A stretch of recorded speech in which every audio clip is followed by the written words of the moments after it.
Não precisa ter tantos assessores, tantas verbas de gabinete, tantas mordomia, gasolina, auxílio paletó, tudo isso. Auxílio residência. Residência. Às vezes a pessoa mora no local, tem a sua casa e ainda recebe o auxílio residência. Aí depois vem também negócio de rachadinha, desvio do salário.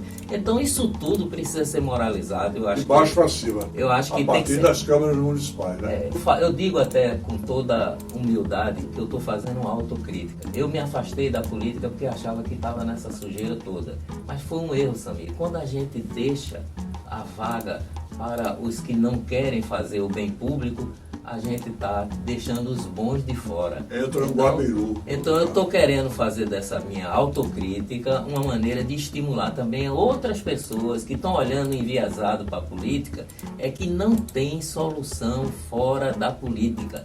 O salário que você recebe, a passagem do ônibus, a comida que você compra no supermercado, tudo isso tem a ver com a política. Então é muito fácil o cara dizer, o cara foi eleito vereador, o dono da empresa de ônibus ajudou a campanha dele, ele arranjou muito voto, fez boca de urna, mas quando vem o aumento da passagem, quem é que vai pagar essa conta? É quem anda de ônibus, meu Deus. E quem vai aprovar o aumento da passagem é o vereador. vereador. Aí o cara diz, e eu não gosto de política, eu não quero me envolver com política. Não quer o quê, meu Deus? Você já está atolado dentro da política. Você não está gostando de você.